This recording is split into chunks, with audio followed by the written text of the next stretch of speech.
I have Rebecca Lindstrom. We have my colleague here to talk a little bit more about the process. So he's in there right now. He's being processed. What can we expect to see? Well, one of the things that I'm doing right now is actually timing how long this process takes for him. We know that we have been told from other people, that have had to go through the traditional process that this can take hours, days. But for those who have had a pre-negotiated surrender, they've been in and out in about an hour. So we're curious to see really if that process is even further expedited for the former president. So we're going to time it. We're going to see exactly what he is able to accomplish and in what period of time. What's interesting, though, is, we've been talking a lot about the differences of this case and other cases that have occurred earlier in the year when he has surrendered.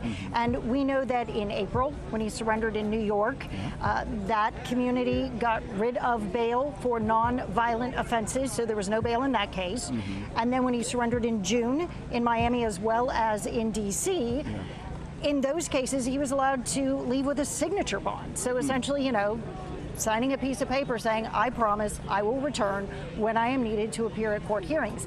This is the only case of those 4 this year where he is being expected to pay that $200,000 bail. I mean, that's what's been set. And it is the only case that we've been told where they're expecting to take his photograph, the infamous mugshot. And so in that way, this case has already set itself as being very different than the other 3 indictments that we've seen earlier this year. Absolutely. So let's look at your timer right now. He's been in there for what, 8 minutes, 15 seconds?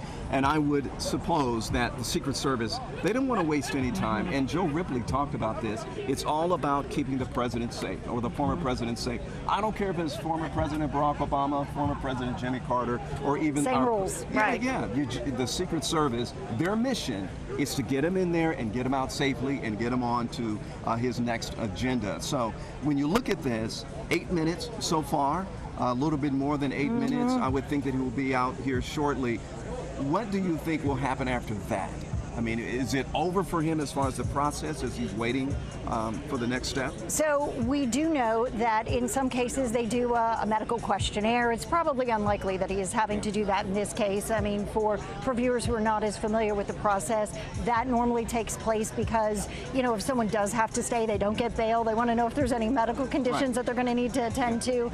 Or if someone doesn't show up, then they take, identifying information as part of that medical questionnaire so that you can kind of give that information to other people to help find them should you have to go out looking for them. Again, we all know what the former president as well as most of these co-defendants look like, so I'm not so sure that that process has taken place, which would be another one of those things that is unlike what other people going through the booking process would have to experience.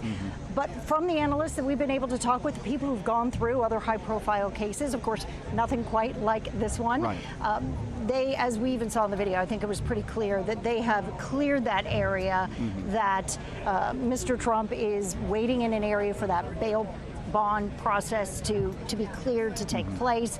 And once that's done, he's able to drive away and leave. So you've got show your ID, get your fingerprints, get that picture taken, sign some paperwork, that sort of, promise that you're going to return, and basic paperwork saying that you heard the charges, and then you're able to leave. He's free to go. Okay, Rebecca, thanks a lot. We really appreciate that.